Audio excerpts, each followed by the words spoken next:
ನಾನು ಹೇಳೋದು ಇದು ಎಚ್ಚೆತ್ತುಕೊಳ್ಬೇಕಾಗಿರುವಂತ ವಿಚಾರ. ಮನೆಯ ಮಕ್ಕಳು ರಾತ್ರಿ ಹೊತ್ತು, ಹಗಲು ಹೊತ್ತು, ಸಂಜೆ ಹೊತ್ತು ಒಬ್ಬೊಬ್ಬರೇ ಹೋಗ್ತಾರೆ ಅಂತ ಹೇಳಿದಾಗ ಏಕಾಏಕಿ ಕಾಣೆಯಾಗಿ ಬಿಟ್ರೆ ಯಾರು ಬರೋದಿಲ್ಲ, ನಿರ್ಲಕ್ಷ್ಯತನ ಕಾಣ್ತಾ ಇದೆ ಕಾನೂನು ವ್ಯವಸ್ಥೆಯಲ್ಲಿ ಅಂತ ಹೇಳಿದಾಗ ಇದನ್ನ ಬಹಳ ಸ್ಟ್ರಾಂಗ್ ಆಗಿ ತಕೊಳ್ಳಿ. ಇದು ದಿಗಂತನ ಸ್ಟೋರಿ ಮಾತ್ರ ಅಲ್ಲ, ಯಾವ ಮನೆಯ ಮಕ್ಕಳ ಮೇಲೂ ಆಗಬಹುದಾದಂತ ಸ್ಟೋರಿ ಇದು.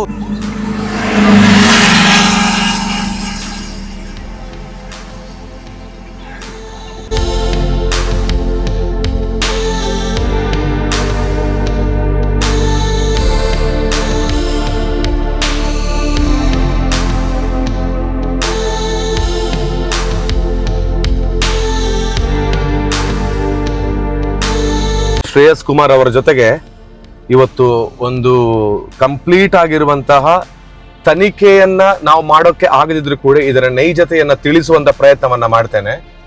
ಸೊ ನಾವಿವಾಗ ದಿಗಂತ್ ಅವರ ಚಪ್ಪಲಿ ಸಿಕ್ಕಿದೆ, ಆ ಚಪ್ಪಲಿಯಲ್ಲಿ ಬ್ಲಡ್ ಇತ್ತು, ಈ ವಿಚಾರಗಳನ್ನೆಲ್ಲ ನಾವು ಕೇಳಿ ತಿಳ್ಕೊಂಡಿದ್ದೇವೆ. ಎಷ್ಟು ಕಠಿಣವಾಗಿರುವಂತ ಜಾಗ ಅಂತ ನೋಡಿ. ರೈಲ್ವೆ ಟ್ರ್ಯಾಕ್ ಅನ್ನ ದಾಟಿ ಬರ್ಬೇಕಲ್ಲ ಈ ಕಡೆಗೆ. ಬರುವಾಗ್ಲೇ ಒಂದು ಗೊತ್ತಿಲ್ಲ, ಪರಂಗಿಪೇಟೆಯಲ್ಲಿ ಇಂತಹ ಒಂದು ಜಾಗ ಇದೆ ಅಂತ ಹೇಳುವಂತದ್ದು ಗೊತ್ತಿರ್ಲಿಲ್ಲ. ಒಂಥರ ಇದು ಭಯದ ವಾತಾವರಣವೇ ಈ ಒಂದು ಸಿಟಿ ಅಲ್ಲ. ಇದ್ರಲ್ಲಿ ಹೋಗ್ಬೇಕಾ? ಓಕೆ, ಈ ಮಡ್ ರೋಡ್ ಅಲ್ಲಿ ಅವರ ಮನೆಗೆ ಹೋಗಬೇಕು. ಯಾವುದೇ ರೀತಿಯ ಒಂದು ಸ್ಟ್ರೀಟ್ ಲೈಟ್ ಕೂಡ ಇಲ್ಲಿ ಇಲ್ಲ ಅಲ್ಲ. ಇದು ಏನು? ಇದು ವ್ಯಾಯಾಮ ಶಾಲೆ. ಅಂದ್ರೆ 48 ವರ್ಷದ ಇತಿಹಾಸ ಇದೆ. ಮೊದಲಿಗೆ ಆಂಜನೇಯ ದೇವರು ಇಲ್ಲಿ ಇದ್ರು, ನಂತರ ಅಲ್ಲಿಗೆ ದೇವಸ್ಥಾನ ಮಾಡಿದ್ರು. ಅಂದ್ರೆ ಇಲ್ಲಿ ವಾಲಿಬಾಲ್ ಸಹ ಆಟ ಆಡ್ತಿರ್ತಾರೆ. ಅವಾಗ ಒಮ್ಮೊಮ್ಮೆ ಅವ್ನು ನೋಡ್ತಾನೆ ಇಲ್ಲಿ ನಿಂತು. ಅಂದ್ರೆ ಮನೆಯವರಿಗೆ ಅದು ಸಹ ಡೌಟ್ ಇತ್ತು, ಅಂದ್ರೆ ಇಷ್ಟು ಹೊತ್ತು ಆಗುವಾಗ ಒಂದು ವೇಳೆ ಇಲ್ಲಿ ವಾಲಿಬಾಲ್ ಆಟ ಆಡುವಾಗ ಅಲ್ಲಿ ನಿಂತಿದ್ದಾನೆ ಅಂತ. ಅದಕ್ಕೆ ಒಂದು 9 ಗಂಟೆಯವರೆಗೆ ಯಾವುದೇ ರೀತಿಯ ಅವರು ತಲೆ ಬಿಸಿ ಮಾಡ್ಲಿಲ್ಲ, ಅಂದ್ರೆ ಅಲ್ಲಿ ಇರ್ಬಹುದು ಅಂತ. ನಂತರ ಇಲ್ಲಿ ಬರುವಾಗ ನೋಡುವಾಗ ಯಾರು ಕೂಡ ವಾಲಿಬಾಲ್ ಆಡ್ತಾ ಇಲ್ಲ. 8 ಗಂಟೆಗೆ ಮುಗಿಸಿ ಹೋಗಿದ್ದಾರೆ. ಈಗ ಕಾಲೇಜಿಗೆ ಹೋದದ್ದು ಅಂತ ನಾವು ಈಗ ಮಾತಾಡಿದ್ದೇವೆ. ಹೌದು. ಸೊ ಬಹಳ ಸೈಲೆಂಟ್ ಆಗಿರೋ ಹುಡುಗ, ಯಾವುದೇ ದುರಭ್ಯಾಸಗಳಿಲ್ಲದ ಹುಡುಗ ಅಂತ.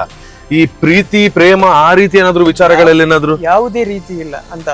ಇಲ್ಲ ಅಂದ್ರೆ ಈಗದ ಯಾವ್ದು ನಮಗೆ ಚಟಗಳಿಲ್ಲ ಅಂತ ಹೇಳುವಾಗ ಈ ರೀತಿಯಲ್ಲಿ ಏನಾದ್ರು ಮನನೊಂದು ತಾನೇನಾದ್ರೂ ಇದಾಗಿರ್ಬೋದು ಅಂತ ಹೇಳುವಂತ ತನಿಖೆಗಳನ್ನ ಯೋಚನೆಗಳನ್ನ ಮಾಡ್ಲಿಲ್ವಾ? ಯೋಚನೆ ಮಾಡಿದ್ದೇವೆ, ಆದ್ರೆ ನನ್ನ ಪ್ರಕಾರ ಹಾಗೆಲ್ಲ ಈ ಡೌಟ್ ನನ್ಗೆ.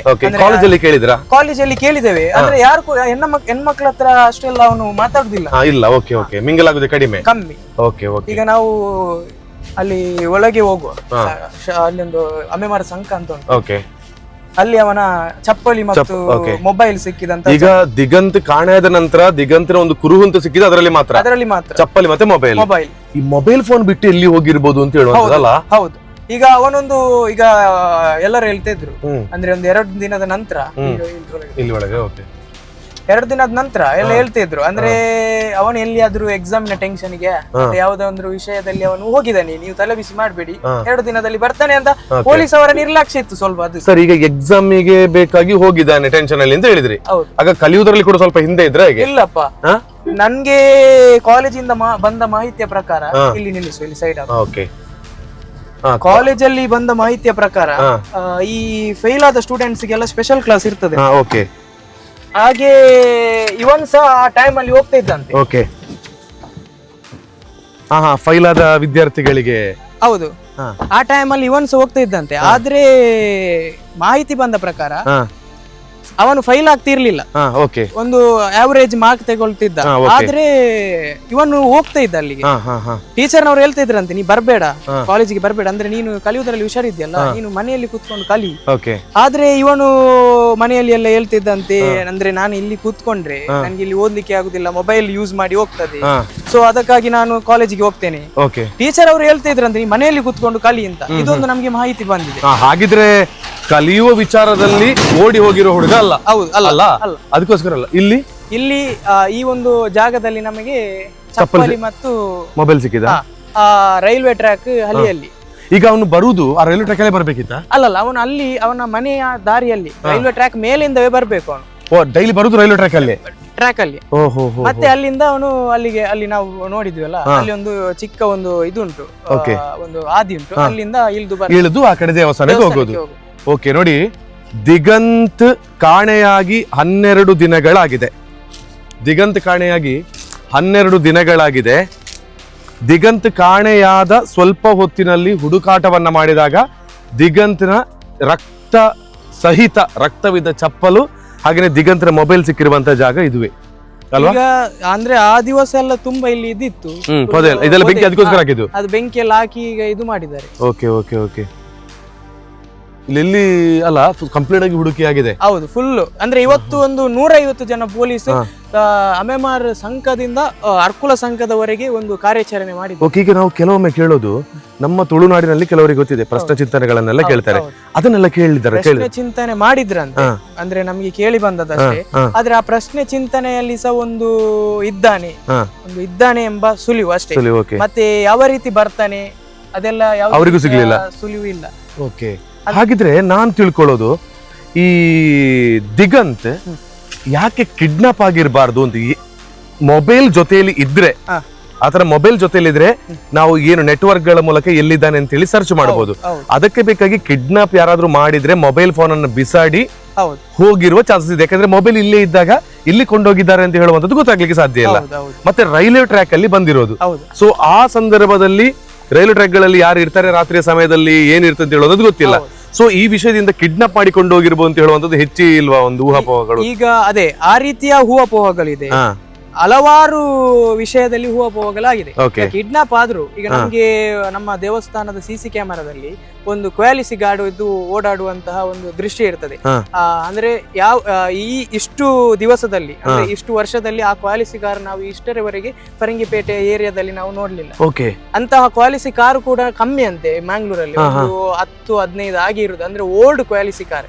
ಅದರ ಬಗ್ಗೆ ಸಹ ನಾವು ಮಾಹಿತಿ ಕೊಟ್ಟಿದ್ದೇವೆ ಪೊಲೀಸ್ ಅವರಿಗೆ. ಅದೇ ದಿನ ಓಡಾಡಿದೆ, ಎಷ್ಟು ಗಂಟೆಯ ಸಮಯಕ್ಕೆ? 7:15 ಓಡಾಡಿದೆ. ಮತ್ತೆ ನಾವು ಅವತ್ತೇ ತಿಳಿಸಿದ್ದೇವೆ, ಅಂದ್ರೆ ಅದನ್ನೊಂದು ಇಲ್ಲಿ ಸೊಸೈಟಿ ಉಂಟು, ನೋಡಿದ್ದೇನೆ, ಆ ಸಿಸಿ ಕ್ಯಾಮೆರಾದಲ್ಲಿ ಒಮ್ಮೆ ಚೆಕ್ ಮಾಡು, ಅಂದ್ರೆ ಯಾವ ಹೊತ್ತಿಗೆ ಅದು ಬಂದಿದೆ ಅಂತ. ಆದ್ರೆ ಅವ್ರು ಸ್ವಲ್ಪ ನಿರ್ಲಕ್ಷ್ಯ ತೋರಿಸಿದ್ರು ಪೊಲೀಸ್ ಅವರು. ಅಂದ್ರೆ ಇವತ್ತು ಶಿವರಾತ್ರಿ, ಅವರಿಗೆ ರಜೆ. ಈಗ ನಮ್ಮ ಪೊಲೀಸ್ ಅವರಿಗೆ ಅದೊಂದು ಓಪನ್ ಮಾಡ್ಲಿಕ್ಕೆ ದೊಡ್ಡ ವಿಷಯ ಅಲ್ಲ, ರಜೆ ಇದ್ರೆ ಸಹ ಅದನ್ನು ಓಪನ್ ಮಾಡ್ಲಿಕ್ಕೆ ದೊಡ್ಡ ವಿಷಯ ಅಲ್ಲ ನಮ್ಗೆ. ಅಂದ್ರೆ ಇದು ಕಾಣೆಯಾದ ಒಂದು ಘಟನೆ ಅಲ್ಲ, ಅದನ್ನು ಆದಷ್ಟು ಬೇಗ ಅವರು ಹುಡುಕ್ಬೇಕಂದ್ರೆ ಅವರು ಎಲ್ಲ ವಿಷಯಕ್ಕೆ ಸಹ ರೆಡಿ ಆಗಿರ್ಬೋದು. ಆದ್ರೆ ಅದರಲ್ಲಿ ಸ್ವಲ್ಪ ನಿರ್ಲಕ್ಷ್ಯ ತೋರಿದ್ರು. ಇಷ್ಟರವರೆಗೆ ಸಹ ಕ್ವಾಲಿಸಿ ಗಾಡಿ ಯಾರ್ದು ಅಂತ ಪತ್ತೆ ಮಾಡಿದ್ದು ನಮ್ಗೆ ಬರ್ಲಿಲ್ಲ. ಅಂದ್ರೆ ದಿಗಂತ್ ಕಾಣೆಯಾಗುವ ದಿನ 8-8ವರೆಗೆ ಆತನ ಈ ರೀತಿ ಪ್ರಾಬ್ಲಮ್ ಆಗಿರ್ಬೋದು. 7:30 ಗಂಟೆಗೆ ಒಂದು ಅನಾಮಿಕವಾಗಿರುವಂತ ಕ್ವಾಲಿಸ್ ಕಾರು ಕೂಡ ಇಲ್ಲಿ ಓಡಾಡಿದೆ. ಅದರ ಫುಟೇಜ್ ನಿಮಗೆ ಉಂಟಲ್ಲ, ಅದರ ಫುಟೇಜ್ ಕೂಡ ನಾನು ಇದರಲ್ಲಿ ಹಾಕ್ತೇನೆ ನೋಡಿ. ಓಡಾಡಿದೆ ಇಲ್ಲಿ ದಿಗಂತೆ ನನ್ನ ಪ್ರಕಾರ ಟಾರ್ಗೆಟ್ ಆಗಿದ್ದದಲ್ಲ. ಆ ಸಂದರ್ಭದಲ್ಲಿ ಇಲ್ಲಿ ಯಾರು ಹೋಗ್ತಾರೋ ಅಥವಾ ಯಾರೊಬ್ಬ ವ್ಯಕ್ತಿ ಸಿಗ್ತಾರೋ ಅವರು ಇಲ್ಲಿ ಟಾರ್ಗೆಟ್ ಆಗಿದ್ರು ಅಂತ ಒಂದು ಭಾವಿಸಿಕೊಳ್ಳಬಹುದಾ, ಅಥವಾ ದಿಗಂತರ ಮೇಲೆ ಕಣ್ಣಿದ್ದಿರ್ಬೋದಾ? ಹಾಗೆ ನಾವು ಹೇಳಲಿಕ್ಕೆ ಸಹ ಆಗುದಿಲ್ಲ. ಅಂದ್ರೆ ಆ ದಿವಸ ನೋಡಿ, ಈಗ ನಾವು ಗಾಂಜಾ ಇದು ಎಲ್ಲ ವಿಷಯದಲ್ಲಿ ನಿಮ್ಗೆ ಹೇಳ್ತಿದ್ದೇವೆ. ಈಗ ಕಾಣೆಯಾದ ದಿವಸ ಸಹ ಯಾವುದೇ ಧರ್ಮ ಯಾವುದೇ ಜಾತಿ ಬಿಟ್ಟು ಎಲ್ಲ ಸಮುದಾಯದವರು ಒಂದು 150 ಜನ ಇಲ್ಲಿ ಹುಡುಕಿದ್ದಾರೆ, ನಮ್ಮ ಮನೆಯ ಮಗ ಅಂತ ಹುಡುಕಿದ್ದಾರೆ. ಹಾಗೆ ಪ್ರತಿಭಟನೆ ಕರೆಯಲ್ಲಿ ಸಹ ಎಲ್ಲ ಜಾತಿ ಧರ್ಮದವರು ಕೂಡ ಅಂಗಡಿಯ ಮುಂಗಟ್ಟನ್ನು ಬಂದ್ ಮಾಡಿ ನಮ್ಮ ಪ್ರತಿಭಟನೆಗೆ ಬೆಂಬಲ ಕೊಟ್ಟಿದ್ದಾರೆ. ಹಾಗೆ ನಮ್ಗೆ ಅವರ ಮೇಲೆ ಅನುಮಾನ ಪಡ್ಲಿಕ್ಕೆ ನಮ್ಗೆ ಸಾಧ್ಯ ಇಲ್ಲ. ಅಂದ್ರೆ ನಮ್ಗೀಗ ಒಂದು ಸುಳಿವು ಕೂಡ ಇಲ್ಲ. ಯಾಕಂದ್ರೆ ಈಗ ಒಬ್ಬ ಸಂಘಟನೆಯಲ್ಲಿ ಇದ್ದಾನ ಅಥವಾ ಯಾವ್ದಾದ್ರು ಇನ್ನಿತರ ಚಟುವಟಿಕೆಯಲ್ಲಿ ಬೆರೆತಿದ್ರೆ ನಮ್ಗೆ ಒಂದು ಹೇಳ್ಬಹುದು ಅವನ ಬಿಹೇವಿಯರ್ ಹೀಗೆ ಅವನು ಕಾಣೆಯಾಗಿರ್ಬೋದು, ಈ ವಿಷಯದಲ್ಲಿ ಒಂದು ಇದು ಮಾತಾಡಿ ಕಾಣೆಯಾಗಿರ್ಬೋದು. ಇದರಲ್ಲಿ ಯಾವುದೇ ರೀತಿಯ ನಮ್ಗೆ ಒಂದು ಕರೆಕ್ಟ್. ಹಾಗಿದ್ರೆ ದಿಗಂತನ ಮುಗ್ಧತೆಯನ್ನೇ ನೋಡ್ತಾ ಇದ್ದಂತಹ ಒಂದು ತಂಡ ಆತನ ಬರುವ ಚಲನವಲನಗಳನ್ನ ಗಮನಿಸಿ ಅದೇ ಸಂದರ್ಭಕ್ಕೆ ಕ್ಯಾಚ್ ಮಾಡಿರ್ಬೋದಾ ಅಂತ. ಹಾಗೆ ಸಹ ಆಗಿರ್ಬೋದು. ಮತ್ತೊಂದು ವಿಷಯ ಏನಂದ್ರೆ, ಈಗ ಕೆಲವಾರು ಸುದ್ದಿ ಹರಡ್ತಿದೆ. ಅಂದ್ರೆ ಈಗ ನೋಡಿ, ಇಲ್ಲಿ ಚಪ್ಪಲಿ ಸಹ ಇಲ್ಲಿ ಇದೆ, ಮೊಬೈಲ್ ಸಹ ಇಲ್ಲಿ ಬಿದ್ದಿದೆ. ಈಗ ಅವನು ಯಾವಾಗ್ಲೂ ಹನುಮಾನ್ ಚಾಲಿಸು ಓದ್ತಾನೆ, ಅವನ ಡೈಲಿ ರುಟೀನ್. ಬೆಳಗ್ಗೆಲ್ಲ ರಾತ್ರಿ ಅವನೊಂದು ಹನುಮಾನ್ ಚಾಲಿಸು ಓದಿ ಬರುವಂತ ಒಂದು ರಿಟರ್ನ್. ಯಾವುದೇ ಕೆಲಸ ಇದ್ರೆ ಅವನು ಹನುಮಾನ್ ಚಾಲಿಸು ಮುಗಿಸಿ ಮತ್ತೆ ಅವನು ಯಾವುದೇ ಕೆಲಸಕ್ಕೆ ಹೋಗುದು. ಆ ದಿವಸ ಮಾತ್ರ ಅವನು ಹನುಮಾನ್ ಚಾಲಿಸನ್ನು ಓಪನ್ ಇಟ್ಟು ಅರ್ಜೆಂಟ್ ಅಲ್ಲಿ ಹೊರಟು ಬಂದಿದೆ. ಅರ್ಜೆಂಟ್ ಅಲ್ಲಿ ನಾನು ದೇವಸ್ಥಾನಕ್ಕೆ ಹೋಗಿ ಬರ್ತೇನೆ ಅಂತ. ಡೈಲಿ ಅವನು ಹನುಮಾನ್ ಚಾಲಿಸ್ ಓದಿ ಮುಚ್ಚಿ ಆ ದೇವರ ಕೋಣೆಯಲ್ಲಿ ಇಟ್ಟು ಬರುದಂತೆ. ಆದ್ರೆ ಆ ದಿವಸ ಹನುಮಾನ್ ಚಾಲಿಸನ್ನು ಓಪನ್ ಆಗಿ ಇಟ್ಟು ಬಂದಿದ್ದಾನೆ. ನಮ್ಗೆ ಒಂದು ಅಂದ್ರೆ ಈ ಸುದ್ದಿ ಅಂದ್ರೆ ಹೂವಪೂವಗಳು ಹೀಗೆ ಬರ್ತೇ ಉಂಟಂದ್ರೆ ಅವನಿಗೆ ಯಾವ್ದಾದ್ರು ಒಂದು ಕಾಲ್ ಬಂದಿರ್ಬೋದಾ, ನೀ ಹೊರಗೆ ಬಾ, ಈ ಟೈಮ್ ಅಲ್ಲಿ ಸಿಗು. ಈಗ ನೋಡಿ, ಕಾಲೇಜ್ ಕಾರ್ 7 ಕಾಲಕ್ಕೆ ಹೊರಟಿದೆ, ಅವನು ಮನೆಯಿಂದ ಹೊರಡುವಾಗ ಒಂದು 7:05, 7:10 ಆ ಸಮಯದ. ಸೊ ಮೊಬೈಲ್ ಆದ್ರೆ ಈಗ ಕಾಲ್ ಮಾಡಿದವರು ಸಹ ಮೊಬೈಲ್ ತಕೊಂಡು ಹೋಗ್ಬಹುದಿತ್ತು, ಬಿಟ್ಟು. ಮತ್ತೆ ಈಗ ಅವರ ಮೊಬೈಲ್ ಸಹ ಚೆಕ್ ಮಾಡ್ತಿದ್ದಾರೆ. ಅವರ ಅಮ್ಮನಿಗೆ ಪಾಸ್ವರ್ಡ್ ಗೊತ್ತಿತ್ತು, ಆದ್ರೆ ಪೊಲೀಸ್ ಅವ್ರ ಹತ್ರ ಹೇಳಿದಾರಂತೆ ನನ್ನ ಪಾಸ್ವರ್ಡ್ ಗೊತ್ತುಂಟು, ನನಗೆ ಗೊತ್ತುಂಟ ಒಂದು. ಪೊಲೀಸ್ ಅವರು ನಿರ್ಲಕ್ಷ್ಯ ಮಾಡಿ ಅವರೇ ಬ್ಲಾಕ್ ಮಾಡಿದ್ದಾರೆ ಈಗ. ಈಗ ಅದರ ಮೊಬೈಲ್ ಸಹ ಕಾರ್ಯಾಚರಣೆಗೆ ಹೋಗಿದೆ. ಇಲ್ಲಿವರೆಗೆ ಯಾವುದೇ ರೀತಿ ಒಂದು ಮಾಹಿತಿ ಇಲ್ಲ. ಆದ್ರೆ ಹಾಗಿದ್ರೆ ಇದರ ಹಿಂದೆ, ಈ ದಿಗಂತ್ ಕಾಣೆಯ ಹಿಂದೆ ಒಂದು ಒಬ್ಬ ದಿಗಂತೆ ಟಾರ್ಗೆಟ್ ಆಗಿದ್ದಾನೆ ಅಂತ ಹೇಳೋದಕ್ಕಿಂತಲೂ ಇದರಿಂದ ದೊಡ್ಡ ಒಂದು ಷಡ್ಯಂತ್ರವೇ ಇದೆಯಾ? ಹೌದು, ಹಾಗೆ ಕಾಣ್ತಾ ಉಂಟು ನಮ್ಗೆ. ಮೇಲ್ನೋಟಕ್ಕೆ ನೋಡಿದ್ರೆ ಇದನ್ನ ಇಲ್ಲಿ ಪೊಲೀಸರ ದೊಡ್ಡ ನಿರ್ಲಕ್ಷ್ಯ ಕಾಣ್ತಾ ಇದೆ. ಇನ್ನೊಂದು ಕಡೆಯಲ್ಲಿ ರಾಜಕೀಯ ವ್ಯಕ್ತಿಗಳಿಂದ ಪ್ರೆಷರ್ ಇದೆ. ಆ ಪ್ರೆಷರ್ ಅನ್ನು ಕೂಡ ಇವರು ತೆಗೆದುಕೊಳ್ಳದ ರೀತಿಯಲ್ಲಿದೆ. ಕ್ವಾಲಿಸ್ ಕಾರು ಓಡಾಡಿದೆ, ಹನುಮಾನ್ ಚಾಲೀಸ್ ಅಲ್ಲೇ ಬಿಟ್ಟು ಬಂದಿದ್ದಾನೆ. ಮೊಬೈಲ್ ಫೋನ್ ನ ಪಾಸ್ವರ್ಡ್ ಅಮ್ಮನಿಗೆ ಗೊತ್ತಿತ್ತು, ತೆಗೆದುಕೊಂಡು ಹೋಗಿರುವಂತ ಪೊಲೀಸರು ಅದನ್ನ 10-20 ಸಲ ರಾಂಗ್ ಪಾಸ್ವರ್ಡ್ ಹಾಕಿ ಅದು ಬ್ಲಾಕ್ ಆಗಿದೆ. ಇಷ್ಟು ಪ್ರೆಷರ್, ಇಷ್ಟು ಪ್ರತಿಭಟನೆಗಳು ಬಂದ್ರು ಕೂಡ, ಇಷ್ಟು ಕಾನೂನು ವ್ಯವಸ್ಥೆ ಗಟ್ಟಿ ಇರುವಾಗ, ಟೆಕ್ನಾಲಜಿ ಇಷ್ಟು ಮುಂದಿರುವಾಗ ಹುಡುಕುವ ಪ್ರಯತ್ನಗಳಿಲ್ಲ. ಇದೇ ಸ್ಥಳದಲ್ಲಿ ಮೊಬೈಲ್ ಫೋನ್, ಚಪ್ಪಲಿ ಸಿಕ್ಕಿದ್ರು ಕೂಡ ಮುಂದಿನ ವಿಚಾರಗಳು ಏನಿಲ್ಲ. ಚಪ್ಪಲಲ್ಲಿ ಬ್ಲಡ್ ಇದ್ರು ಕೂಡ ಅದ್ರ ಹುಡುಕೋ ಪ್ರಯತ್ನ ಇಲ್ಲ. ಶ್ವಾನವನ್ನ ಬಿಟ್ಟು ಹುಡುಕಬಹುದಿತ್ತು. ಹೌದೌದೌದು. ಅಂದ್ರೆ ಈಗ ಬ್ಲಡ್ ಇದು ವಿಷಯ ಏನಂದ್ರೆ, ಒಂದು ಚಪ್ಪಲಿಯಲ್ಲಿ ಒಂದು ನಮ್ಗೆ ಹೇಗೆ ಅಂದ್ರೆ ಅದರ ಸುತ್ತಮುತ್ತಲು ಬ್ಲಡ್ ಇಲ್ಲ, ಖಾಲಿ ಚಪ್ಪಲಿಯಲ್ಲಿ ಒಂದು ನಾವು ಈಗ ಒಂದು ಸ್ಪ್ರೇ ಮಾಡಿದ್ರೆ ಹೇಗಿರ್ತದೆ ಹಾಗೆ ಬ್ಲಡ್ ಉಂಟು. ನಾವು ಅದನ್ನು ಕೂಡ ಹೇಳಿದ್ದೇವೆ ಪೊಲೀಸ್ ಅವರ ಹತ್ರ, ದಯಮಾಡಿ ಅದನ್ನೊಂದು ತನಿಖೆ ಮಾಡಿ ಅದರ ರಿಪೋರ್ಟ್ ತೆಗೀರಿ. 48 ಗಂಟೆಯ ನಂತರ ಸಹ ಅವರು ಯಾವುದೇ ರೀತಿಯಂತಹ ರಿಪೋರ್ಟ್ ಅನ್ನು ಇದು ಮಾಡಲಿಲ್ಲ. ನಾವು ಕಲಿಸಿದ್ದೇವೆ. ಅಂದ್ರೆ ಈಗ ಒಂದು ಪ್ರಾಣಿಯ ರಕ್ತವ ಮನುಷ್ಯನ ರಕ್ತವ ಅವನ ಗೊತ್ತಾಗ್ಬೇಕಲ್ಲ, ನಮ್ಗೆ ರಿಪೋರ್ಟ್ ಕೂಡ ಬರ್ಬೇಕಲ್ಲ. ಇಂತಹ ಯಾವುದೇ ರಿಪೋರ್ಟ್ ಅನ್ನು ಕೂಡ ನಮ್ಮ ಎದುರು ಇಡ್ಲಿಲ್ಲ ಆ ರಕ್ತದ ಬಗ್ಗೆ. ನಾನು ಹೇಳೋದು ಇದು ಎಚ್ಚೆತ್ತುಕೊಳ್ಬೇಕಾಗಿರುವಂತ ವಿಚಾರ. ಮನೆಯ ಮಕ್ಕಳು ರಾತ್ರಿ ಹೊತ್ತು, ಹಗಲು ಹೊತ್ತು, ಸಂಜೆ ಹೊತ್ತು ಒಬ್ಬೊಬ್ಬರೇ ಹೋಗ್ತಾರೆ ಅಂತ ಹೇಳಿದಾಗ ಏಕಾಏಕಿ ಕಾಣೆಯಾಗಿ ಬಿಟ್ರೆ ಯಾರು ಬರೋದಿಲ್ಲ. ನಿರ್ಲಕ್ಷ್ಯತನ ಕಾಣ್ತಾ ಇದೆ ಕಾನೂನು ವ್ಯವಸ್ಥೆಯಲ್ಲಿ ಅಂತ ಹೇಳಿದಾಗ ಇದನ್ನ ಬಹಳ ಸ್ಟ್ರಾಂಗ್ ಆಗಿ ತಕೊಳ್ಳಿ. ಇದು ದಿಗಂತನ ಸ್ಟೋರಿ ಮಾತ್ರ ಅಲ್ಲ, ಯಾವ ಮನೆಯ ಮಕ್ಕಳ ಮೇಲೂ ಆಗಬಹುದಾದಂತ ಸ್ಟೋರಿ ಇದು ಅಲ್ವಾ. ಇಲ್ಲಿ ದಿಗಂತ ಕಾಣೆ ಆಗಿರೋದು, ಇಲ್ಲಿಂದ ನಂತರ 12 ದಿನ ಆಯ್ತು, ಸಿಗ್ಲಿಲ್ಲ. ಇಲ್ಲಿಂದಲೇ ಕಾಣೆ ಆಗಿದ್ದಾರೆ ನಾವು ಭಾವಿಸಿಕೊಂಡಿದ್ದೇವೆ. ಚಪ್ಪಲ್ ಗೊತ್ತಿಲ್ಲ ಎಲ್ಲಿಂದ ಅಂತ. ಸೊ ನೋಡೋಣ, ಎಲ್ಲ ಪ್ರತಿಯೊಂದು ಫುಟೇಜ್ಗಳು ಏನಿದೆ ಎಲ್ಲಾನು ಹಾಕ್ತಾ ಇದ್ದೀನಿ. ಅವರ ಮನೆಗೆ ಒಂದ್ಸಲ ಹೋಗಿ ಬರುವ. ನೀವು ನೋಡಬಹುದು ಈ ರೋಡ್ ಹೇಗೆ ಉಂಟು ನೋಡಿ, ಈ ರೋಡ್ ನೋಡಿ. ಯಾರಿಗಾದ್ರೂ ಗೊತ್ತಿತ್ತ? ಪರಂಗಿಪೇಟೆಯ ಈ ಕಡೆ, ಪರಂಗಿಪೇಟೆ ರಸ್ತೆ ಆ ಕಡೆ ಇದೆ, ಮೈನ್ ರಸ್ತೆ ಆ ಕಡೆ ಇದೆ. ಅದ್ರ ಈ ಕಡೆ ರಸ್ತೆಗಳು, ಇಲ್ಲಿರುವಂತಹ ಒಂದು ವಾತಾವರಣ, ಇಲ್ಲಿ ಹಗಲು ಹೊತ್ತಿನಲ್ಲೇ ಒಬ್ಬೊಬ್ಬರು ಸುತ್ತಾಡ್ಲಿಕ್ಕೆ ಭಯ ಪಡಬೇಕು. ಯಾವುದೋ ಒಂದು ಬೇರೆ ಲೋಕದಲ್ಲಿ ಇದಾಗಿದೀವಲ್ಲ.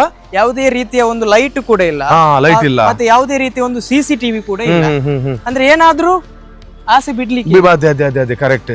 ಅಂದ್ರೆ ಇಲ್ಲಿಯ ವ್ಯವಸ್ಥೆಗಳನ್ನ ಸರಿಪಡಿಸಬೇಕಾಗಿರುವಂತಹದ್ದು ದಯವಿಟ್ಟು ಇಲ್ಲಿಯ ಚುನಾಯಿತ ಪ್ರತಿನಿಧಿಗಳು ಯಾರಿದ್ದಾರೆ, ಅಥವಾ ಚುನಾಯಿತ ಪ್ರತಿನಿಧಿಗಳ ಎದುರು ಭಾಗದಲ್ಲಿ ಸೋತವ್ರು ಯಾರಿದ್ದಾರೆ, ಪ್ರೆಷರ್ ಇಂಥದಕ್ಕೆ ಹಾಕಿ, ಇಲ್ಲಿ ಸ್ಟ್ರೀಟ್ ಲೈಟ್ ಗಳನ್ನ ಹಾಕಿ, ಇಲ್ಲಿಯ ಸಮಸ್ಯೆಗಳನ್ನ ಬಗೆಹರಿಸುವುದಕ್ಕೆ ನೋಡುವ. ಅವರ ಮನೆಗೆ ಹೋಗಿ ಬರುವ, ಏನಾಗುತ್ತೆ ಗೊತ್ತಾಗುತ್ತೆ.